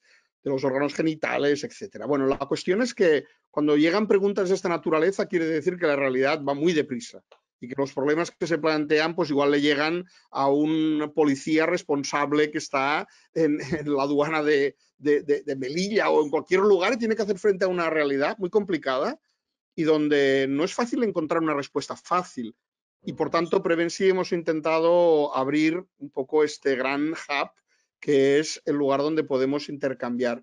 Y francamente, está siendo difícil mantener la iniciativa porque, por supuesto, hay muchas preguntas que no tienen una respuesta directa, ¿no? Pero es que no hay más, es que la innovación nos obliga a poder dar salida a estas realidades que llaman a la puerta. Los datos de rechazo que los profesionales del mundo clínico hacen sobre los casos de pedófilos, pederastas o personas que incluso han cumplido su pena en la prisión es altísimo. Y es que además de ser éticamente algo discutible, a veces se ha convertido en un factor de riesgo que ha desencadenado una nueva agresión. Es decir, que estamos realmente conociendo fenómenos a los cuales se les puede empezar a poner solución. Y en ese sentido es un gran observatorio el que tenemos en Prevenci y como decía Nuria, aunque nos está costando mantenerlo, la verdad es que la respuesta que hemos encontrado ha sido muy buena y en ese sentido entendemos lo que decía, que preguntaba Tei, si los profesionales están, bueno, en general yo creo que los profesionales tienen una actitud muy positiva para mejorar, para innovar y por tanto podemos hacer muy buenas sinergias. Pero el problema es de calibre. Quiero decir que la magnitud del problema nos abre cada vez frentes distintos. Por ejemplo, algo que no habíamos pensado al principio y que tiene que ver con el consumo de material sexual de explotación infantil o de pornografía de adultos por parte de menores. Y el debate que se ha generado en torno a si esto va a ser un gran elemento desencadenante de nuevos fenómenos de violencia sexual o incluso, como plantean algunos países, se puede aprovechar alguna de estos elementos en un contexto educativo. Es decir, realmente hay tantas preguntas que no tenemos respuestas fáciles que nos obliga a tener la mente abierta y no parar de innovar porque las cosas van muy deprisa. 20 años parece que no son nada, son mucho tiempo y los cambios, yo he tenido ocasión, porque conocía el libro, por supuesto, de principios de este siglo, y francamente hemos cambiado mucho, Enrique. Hay muchas cosas nuevas, ¿no? Incluso hay cosas que no has introducido en tu libro que se podían haber introducido, que es todo lo del riesgo, 1000 cosas que pueden salir, con lo cual nos obliga a estar al día, y en ese sentido las necesidades sociales les podemos dar respuesta, pero no se puede perder punto, hay que estar todo el día en este contexto. Bueno, creo que podemos seguir con preguntas así que Tei tenía en su cartera, pero como sé de muchos de los que asisten, no voy a dar los nombres por no comprometer, pues tenéis ocasión de intervenir, preguntar directamente al autor. Ya veo a alguien que nos levanta ya la mano. levantan manos, ¿eh? Venga. Gracias, colega. Pues creo que te van a dar la palabra enseguida, José Antonio. Sí, ¿me escucháis? Sí. Muy bien, te escuchamos. Vale, pues bueno, muchísimas gracias por crear este espacio, la verdad que interesantísimo. Felicitar a Enrique, un placer escucharle, y a Prevensi por crear estos espacios. Yo dos cositas, pues bueno, sobre todo dentro de la práctica, que es lo que a mí me toca más de lleno. Cuando hablaba, me ha gustado mucho la referencia a la justicia restaurativa que ha mencionado Enrique, porque nosotros aquí en Pamplona, en Navarra, estamos trabajando con una asociación que se creó hace un año y poco, de niños y niñas abusados por miembros de la Iglesia. Y estamos trabajando con ellos, como decía Enrique, son gente ya mayor, son niños que sufrieron abusos mayoritariamente masculinos en los años 60, 70, cuando aquello, pues bueno, uno se tiene que poner en situación también de los años que eran en plena dictadura, con lo que representaba la Iglesia, etcétera, ¿no? Y es curioso porque un hilo conductor, como mencionabais, que aparece es el tema de la culpa, ¿no? La culpa que está muy instaurada en estas personas. Pero sobre todo de cara al resarcimiento, ¿no? Un poco a la restauración, a la justicia restaurativa, un hilo conductor en todos ellos siempre tiene que ver con el reconocimiento de la verdad.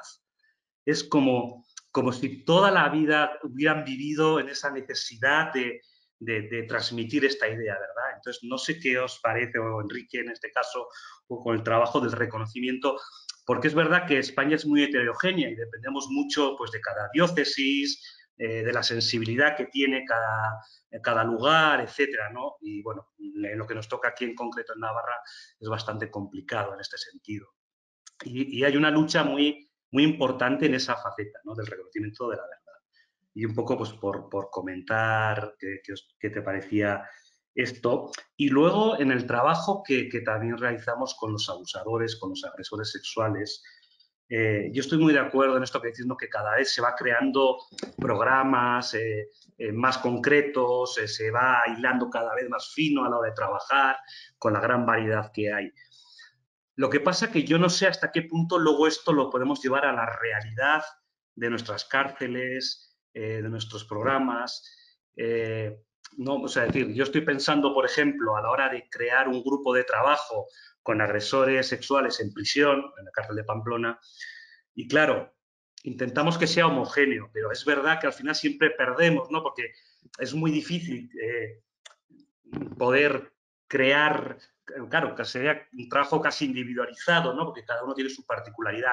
Entonces, a veces se nos hace difícil cómo llevar todos estos programas, todas estas investigaciones, todo esto, que están muy bien diseñados al campo, ¿no? Al trabajo diario y con los recursos que disponemos, que a veces, pues, son bastante mejorables, evidentemente, etcétera. Entonces, bueno, un poco estas dos ideas, ¿no? Cómo llevarlo a esta parte más práctica, todo el diseño, grandes diseños, que es verdad que yo estoy de acuerdo con vosotros.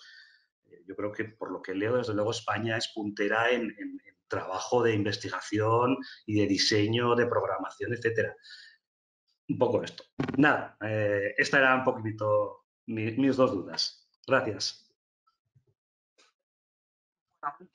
Sí, un par de comentarios sobre ello. Me parecen, bueno, encantado de saludarte, José Antonio, aunque no nos veamos, aunque no te vea yo físicamente, pero y más por la proximidad geográfica en la que vivimos, ¿no?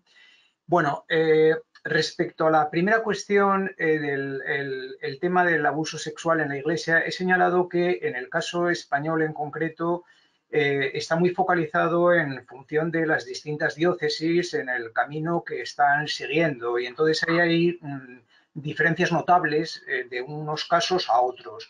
Es verdad que en algunas diócesis han tomado un criterio muy a la defensiva porque pensaban que esto lo que estaba haciendo era como alimentar un anticlericalismo más o menos larvado que existía y entonces cebarse contra la Iglesia generalizando situaciones que habían sido puntuales, porque es verdad que la mayor parte de los casos de abuso sexual no están producidos por el clero, pero esto no quita para que en los casos en que se ha producido y que si ha llegado a afectar, como digo, hasta un 4% de las personas que han estado vinculadas en el clero, pues tienen un carácter muy especial, pero muy especial no solo numéricamente, sino porque la función del clero justamente era la de proteger, educar y orientar realmente a los niños a los que se les cedía bajo su custodia durante 10 o 12 años de su infancia en todo lo que era el proceso educativo. Claro, ese carácter pues tiene un aspecto de auténtico escándalo cuando se produce, porque se produce una contradicción en los términos cuando el agresor es una persona de estas características. Por otra parte, la actuación que se puede hacer, ¿cuál es? Bueno, en muchos casos, cuando se llega a producir esta situación y la víctima toma conciencia de esto porque está muchas veces sujeta a fenómenos de culpa, porque se le ha hecho creer pues que de alguna manera a lo mejor él ha sido responsable de esta situación, responsable porque ha dado pie a ciertos niveles de acercamientos, porque no ha sabido distinguir lo que era el afecto de lo que era el sexo, porque no lo ha denunciado ni lo ha comentado antes con nadie por vergüenza, y si lo comenta ahora van a pensar que es porque quiere beneficiarse económicamente o quiere denigrar realmente a la Iglesia en conjunto, etc. El tema indudablemente es muy complicado, pero lo que nos planteamos es lo siguiente, desde mi punto de vista. Vamos a ver, hay personas, he hablado antes también de que hay personas vulnerables, pero hay personas también muy resilientes. Si una persona es resiliente y puede llevar una vida normalizada, a lo mejor ese no es un fenómeno especialmente relevante. Pero si es una persona que ha quedado tocada por ese tema y que le impide llevar ahora a cabo una vida cotidiana y el delito, y tiene ganas ahora porque ha visto que hay mayor tolerancia social, porque ha visto casos que han aparecido en el periódico, o porque esta persona, por razones personales, haya tenido, por ejemplo, empieza a tener una relación de pareja ahora, o tenga un hijo y no quiere que a ese hijo bajo ningún concepto le ocurra lo que le ocurrió a él por distintos motivos, esa persona toma conciencia ahora y quiere realmente denunciar esa situación. Si el delito realmente ha prescrito, no va, claro, si uno va ante la justicia le van a archivar el caso, pero entonces hay que buscar, creo yo, otras posibles fórmulas. Y he señalado que esta justicia restaurativa, en el caso de que el abusador esté dispuesto a ello, puede darle un cierto tipo de satisfacción, muchas veces con la presencia de un facilitador, siempre que haya un reconocimiento del daño causado por parte del abusador, y eso puede culminar, aunque no es imprescindible, pero puede culminar en una solicitud de perdón realmente a la víctima. Esto, en muchos casos, tiene un efecto catártico. En otros casos puede haber también una indemnización económica, pues para suplir, para hacer frente, por ejemplo, pues a los daños que eso ha causado, ¿no? En forma de tratamientos psicológicos o médicos que esta persona haya podido necesitar, dificultades que ha podido tener en su trabajo, etcétera, ¿no? Entonces, yo creo que esto, en algunos casos, puede dar una satisfacción desde una perspectiva judicial. Pero, lógicamente, quiere decir que la Iglesia, con todas las precauciones que debe tomar de valorar esa presunción de inocencia, pero realmente tiene que acometer, o sea, no puede adoptar una política del avestruz y ocultar una realidad que ha existido. Si esa realidad ha existido, aunque sea en una mínima parte de los casos, hay que afrontarla con el mayor nivel de dignidad. Y si eso no se hace, la Iglesia no está a la altura de las circunstancias. cualquier iglesia que sea. Y cuando hablo de iglesia me refiero a cualquier institución, ¿no? Hablamos de instituciones deportivas, bueno, Antonio ha hecho una exposición de abusos sexuales en diferentes contextos, ¿no? En el entorno educativo, laboral, en asociaciones, en monitores, etcétera. Y bueno, pues va saliendo en la prensa una serie de casos. Yo haría esa situación y creo ahí que la satisfacción que se puede obtener desde el punto de vista judicial, me refiero, es esta justicia restaurativa o este ejemplo que me ha parecido un ejemplo atractivo. Habría que matizarlo porque no lo conozco a fondo y porque no conozco tampoco la idiosincrasia francesa con detalle, pero de este aspecto de justicia restaurativa que está llevando a cabo la conferencia episcopal francesa, creo recordar, y a la que antes me refería. Y respecto a la segunda cuestión del tratamiento de agresores en prisión, es verdad que realmente a veces hay muchas dificultades institucionales para llevar a cabo. Hay algunos programas que están claramente apoyados empíricamente, ¿no? El programa inicial de Marshall, que estuvo en Cataluña, estuvo también en el Centro Reina Sofía, que de alguna manera lo han utilizado también en gran parte Vicente Garrido, Santiago Redondo, y algunos psicólogos que trabajan en Cuatro Camins o ¿cómo es la otra prisión? Brians. En Brians o en Cuatro Camins, que han utilizado realmente esos programas, me parecen interesantes. Pero esos programas son, creo yo, muy genéricos, me refiero, están muy bien fundamentados. Pero me parece que hay que individualizarlos y que, por ejemplo, en prisión se podría hacer esa distinción cuando digo entre agresores sexuales y abusadores sexuales de tipo pederasta, si lo existe, porque hay unos componentes que son diferentes. Y creo también que los tratamientos no tienen por qué ser necesariamente grupales. Me refiero, en una prisión hay mucho tiempo libre. Digo, para tener ahí a las personas. Entonces se podían combinar a lo mejor algunos tratamientos grupales más generales sobre el desarrollo de la empatía, la orientación sexual adecuada, el entrenamiento en habilidades sociales, el entrenamiento en comunicación y resolución de problemas. Bueno, los programas, los componentes globales que se tocan con los aspectos específicos que podían tocarse en sesiones individuales. Y me refiero que eso en prisión, pues supongo que cabe la posibilidad por el tiempo en que están los internos para poder acometer ese tipo de programas más individualizados. Gracias, Enrique. Mira, voy a hacer de portavoz. No sé si veis la pregunta, voy a leer la pregunta de Lorena. Dice, buenas tardes.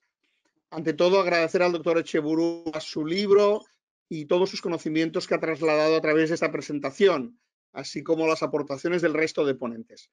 Dice, recientemente he leído una noticia sobre la puesta en marcha del primer juzgado de violencia contra la infancia en Canarias.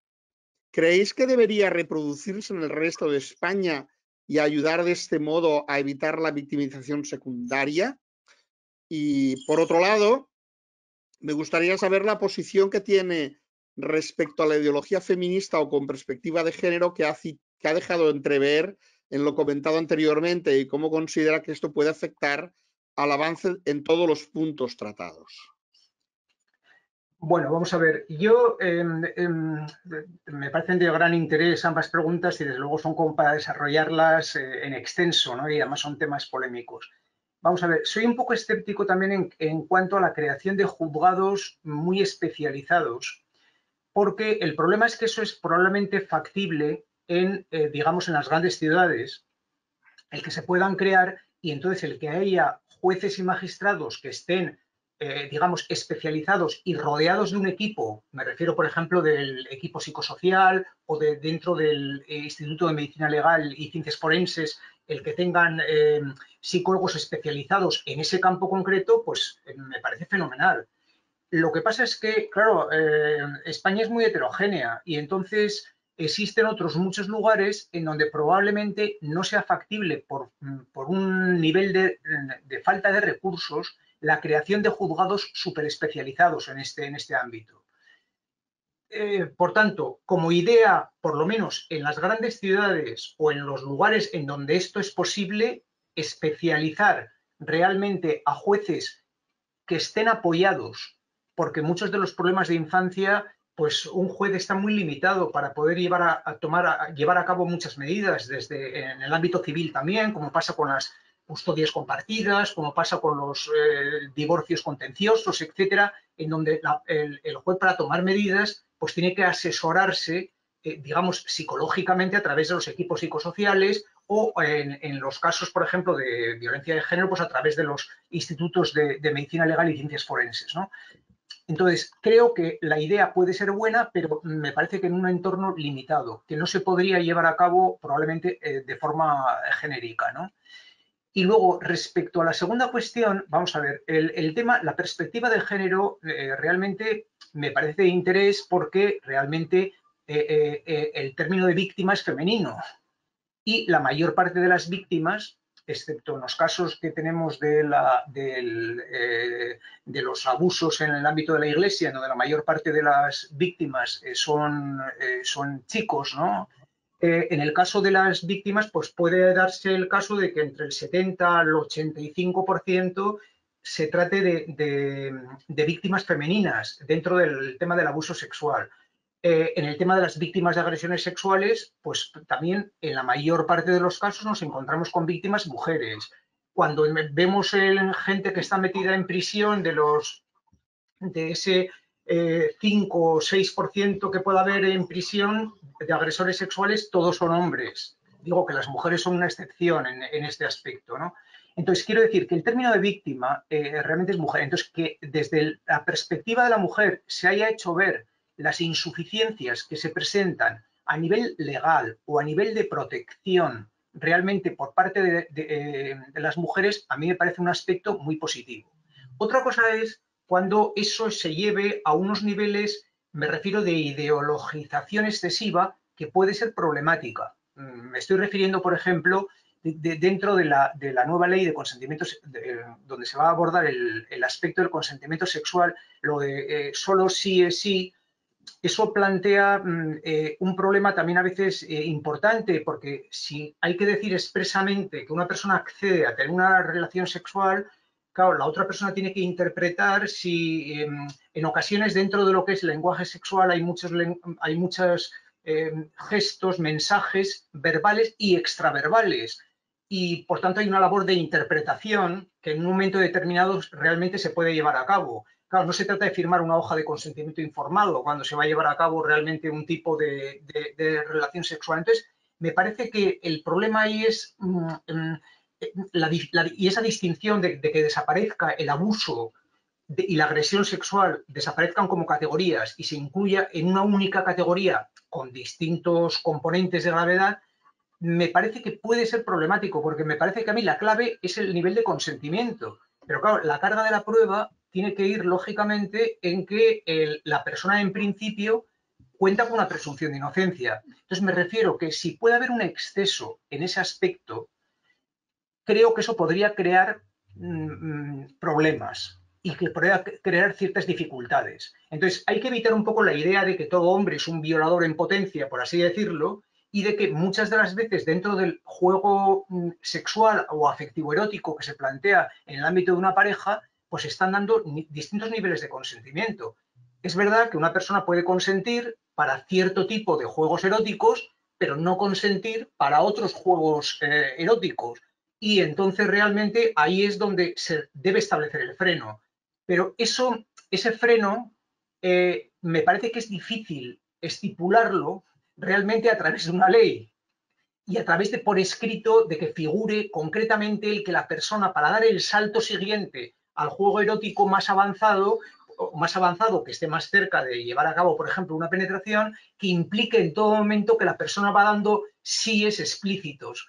Creo que eso es complicado, simplemente me atrevo a decirlo. No podría decir exactamente cuál es la solución más adecuada, pero yo creo que el problema fundamental que se plantea en la mayor parte de los juzgados cuando se está juzgando a una persona que ha mantenido una relación sexual con otra y una dice que ha sido forzado y la otra dice que ha sido consentido, creo que el problema ahí es el tema del consentimiento, no tanto el problema de la categoría en que le incluyamos como abuso o como agresión, ¿no?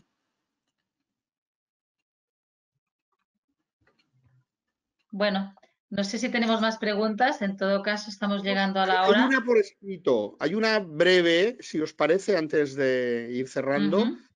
y agradecer a las preguntas y, por tanto, formularlas. Dice Guadalupe, facilitar al doctor Echeburúa su magnífico trabajo, y quiero hacer una pregunta. La pregunta es, ¿cómo se puede dar confianza a una persona que quiere acudir a Prevensi ante la obligatoriedad de denunciar ante las autoridades este tipo de delitos? Ya, pues la verdad es que no lo sé, que tendrían que comentarlo mejor Creo que le va a ellos, que tocar están en Creo que Previal. le va a tocar la moderadora la respuesta. No sé si la Vamos a ver. moderadora nos ayuda. No, no, pero yo no me escabullo, que no curro, vamos, yo digo mi punto de vista. Vamos a ver, es verdad que hay una norma, en principio, importante, y es que todo profesional, no todo profesional y todo ciudadano, pero en este caso estamos hablando de profesionales, tiene la obligación de notificar la existencia de una conducta delictiva.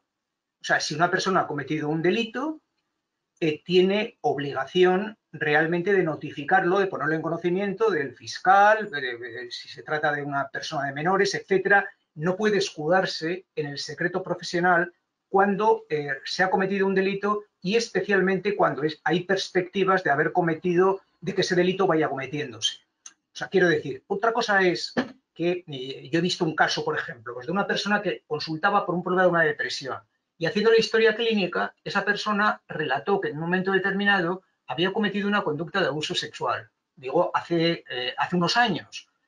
Esa conducta no se había vuelto a repetir. Digo, basándonos en el autoinforme que nos emitía esa persona. Y aquella conducta no tuvo repercusión, me refiero desde el punto de vista legal. Hombre, yo si tengo que tomar una determinación respecto a un hecho pasado y del que puedo predecir, por supuesto me puedo equivocar, pero del que puedo predecir que no se va a repetir porque no está en las expectativas que tiene realmente esa persona, ahí me puedo escudar, me parece, en el secreto profesional. Pero claro, si yo estoy al corriente de que una persona ha cometido un abuso sexual, digo, antes de ayer, con un hijo suyo, o con un sobrino, o con un vecino, y por distintas circunstancias tengo conocimiento de ello, tengo la obligación de notificarlo, porque yo tengo que proteger a la víctima, porque el riesgo que tiene esa víctima, esa u otras víctimas, porque sabemos que los abusos sexuales, a diferencia de algunas agresiones sexuales de adultos, que pueden ser agresiones únicas, que están a lo mejor vinculadas al abuso de alcohol, a la noche, al consumo de drogas, etcétera, el caso del abuso sexual, cuando es reiterado, cuando se ha dado varias veces anteriormente, podemos predecir que eso se va a volver a repetir en el futuro. Entonces tenemos que ahí proteger a la víctima.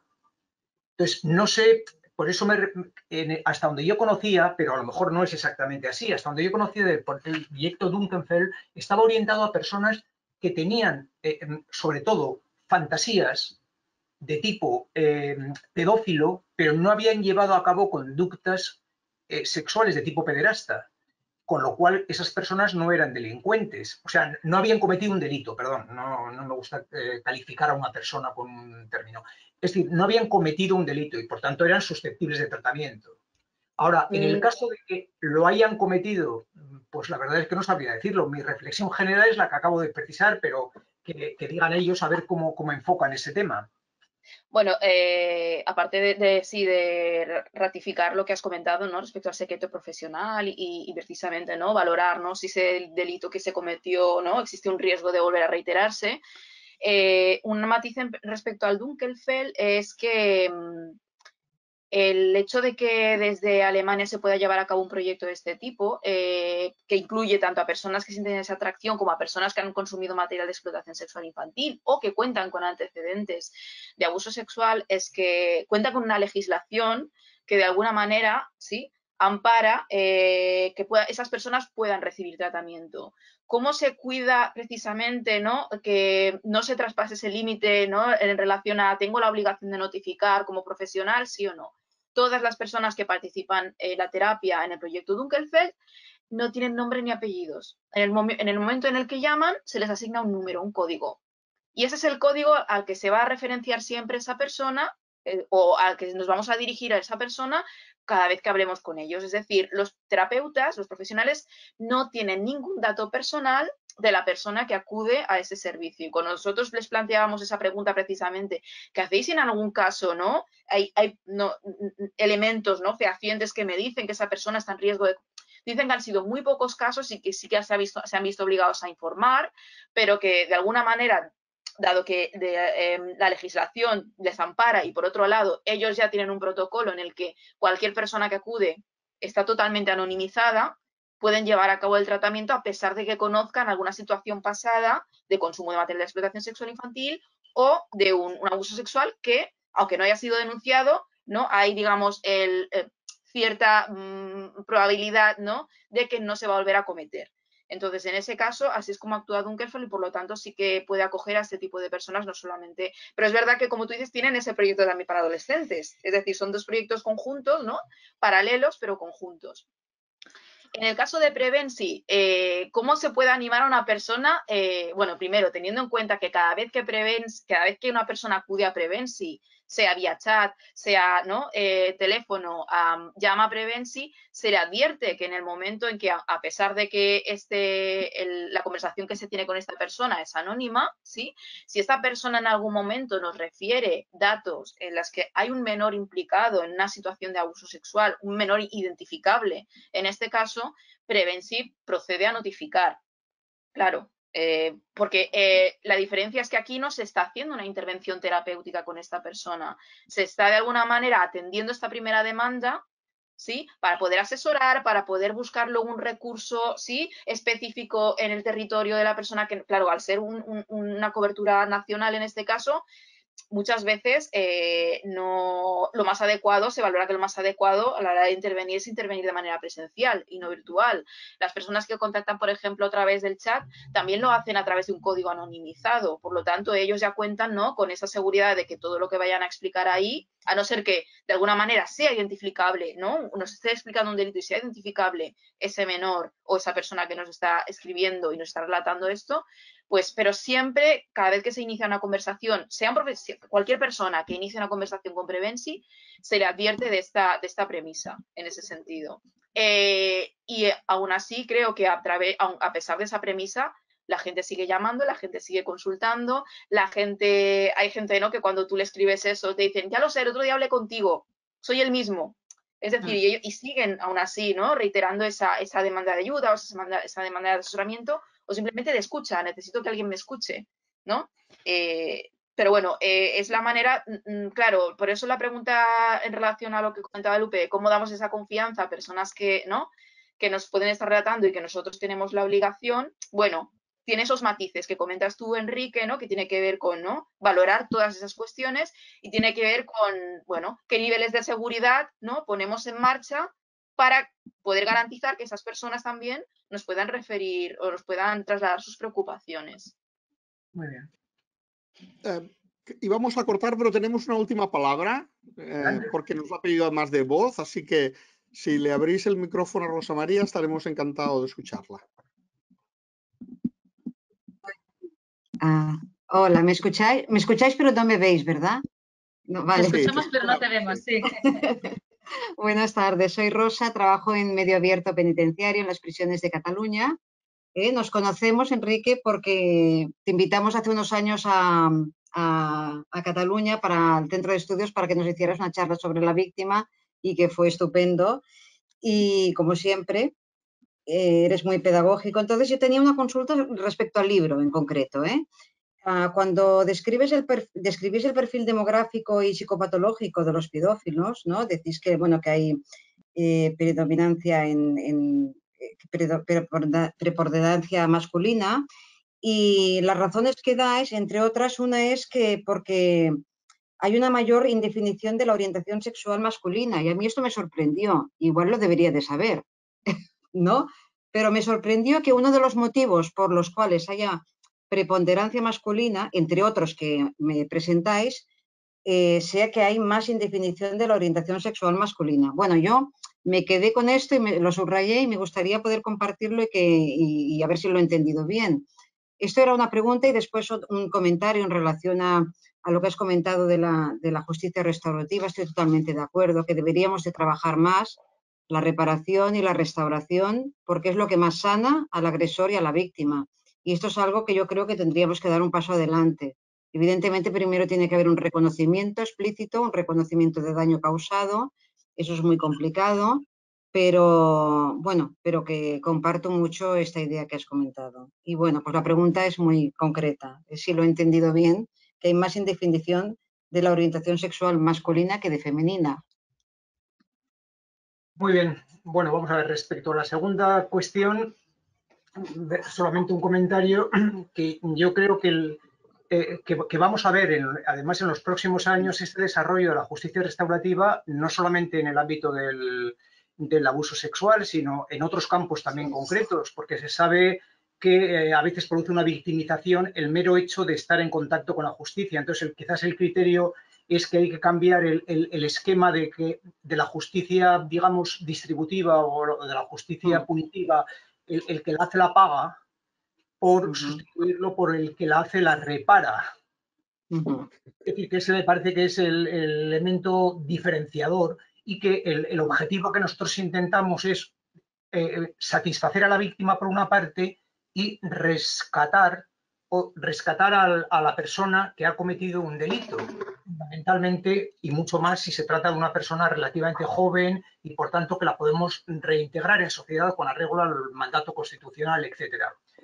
Vamos a ver, respecto a la primera cuestión, me parece interesante porque estuve dándole vueltas cuando toqué ese tema y a lo mejor resulta que no está del todo bien definido. Me refería a la indefinición, que en el varón existe una mayor indefinición de la orientación sexual, queriendo indicar en que los varones pueden responder, pero esto es una hipótesis que no está puesta a prueba, que me refiero, que pueden responder a más estímulos sexuales, pueden estar más erotizados, por así decirlo, o más fácilmente erotizables que realmente las mujeres. Y eso llevaría a que si lo que puede, digamos, erotizar pueden ser objetos o personas, bueno, sobre todo personas múltiples, me refiero de sexos distintos, de edades diferentes, etcétera, pues que eso conllevaría un mayor riesgo de que en algunos casos, si además existen unas pulsiones agresivas, si existe una insatisfacción sexual o una mala relación de pareja o una insatisfacción de vida con problemas bajos de autoestima, etcétera, podría llevar a que esa persona se implique en relaciones sexuales inadecuadas. Es decir, que la potencialidad que podría tener el varón para implicarse, por ejemplo, en una relación sexual con niños, incluso hemos visto hasta con bebés, bueno, en casos, por desgracia, excepcionales, pero que por desgracia existentes, pues hombre, denotaría esa especie de capacidad múltiple de sexualización que en cambio es muy difícil ver en el caso de mujeres. Y si se ve en el caso de mujeres, normalmente está asociado a unos problemas psicopatológicos o de consumo de drogas muy alto o que presentan una comorbilidad psicopatológica más alta. Y eso no se ve en el caso de los varones. Quiero decir que todos los delitos, digamos, cometidos en el aspecto sexual son fundamentalmente cometidos por varones. Y creo que eso tiene que ver, entre otras cosas, o por lo menos eso es lo que quería dar a entender. Enrique, va en la misma línea, de hecho lo que dices tú va en la misma línea que el modelo de Marshall, ¿no? Es decir, el modelo integrador de Marshall y Barbary dicen precisamente que uno de los elementos es la inespecificidad del impulso sexual en los varones, ¿no? Que, sí, ¿no? Que es fácil condicionarse por diferentes estímulos y ¿no? Va en la misma línea al final. Sí. Sí. Entre las razones que quería dar era ese dato de que a mí me llamaba la atención pues el hecho de que los casos de agresoras sexuales son casos mínimos, digo que citamos un caso en el libro y además curiosamente he citado que utilizaba en este caso el sexo como digamos una estrategia de autoafirmación al tener unas carencias sociales de autoestima e incluso de rechazo social por parte de sus compañeras y que lo utilizaba como una forma de autoafirmación. Pero digo que es una excepcional. El resto de los casos que citamos son de varones y no son casuales, sino que responden realmente a la casuística que hemos visto. Bueno, escuchar, creo que ha sido un placer y un privilegio escuchar esta tarde esta conversación. Nos hemos alargado, creo que por el interés que finalmente habéis despertado en todos nosotros y nosotras. Os invitamos especialmente a visitar la web de Prevensi, ¿no? Poder ver un poco qué es la actividad que hacemos desde el proyecto y también a leer, por supuesto, el libro que hemos presentado esta tarde. Un abrazo virtual muy grande. Muchísimas gracias, Enrique Echeburu, por compartir con nosotros este espacio, ¿no? Y a todos los que no os vemos, pero os escuchamos y sentimos que estáis ahí acompañándonos. Así que sin más, muchísimas gracias y bueno. Bueno, yo quería dar las gracias de nuevo a Prevensi, a Antonio Andrés y a todos vosotros por vuestra invitación. Digo porque este coloquio ha ido mucho más allá del interés que pueda tener realmente mi libro y quiero agradecer también pues, las preguntas y las observaciones tan inteligentes y tan atinadas que han hecho nuestros oyentes anónimos. Bueno, anónimos no están no anonimizados en el sentido que decía Twin, sino anónimos porque no tengo la ocasión de poder verles la cara, pero que me han resultado muy interesantes y que me suscitan, digo, motivos de reflexión hasta el punto de que algunas de las contestaciones que he dado pues creo que son insuficientes y que creo que hay que profundizar más en ellas y que entre todos pues podamos contribuir realmente a avanzar en un área de conocimiento que se ve pues con cierta sospecha o con cierto recelo por parte de gran parte de la sociedad en que lo único que pide es mano dura con este tipo de personas, ¿no? Entonces me parece que el trabajo que entre todos estamos haciendo pues que es muy meritorio y lo que hacéis vosotros a nivel de prevención digo que me parece excelente para poder seguir adelante. Encantado y hasta la próxima entonces. Muy bien. Muchas gracias, Enrique. Muy buenas tardes. Adiós, adiós. Adiós. Adiós. Hasta luego.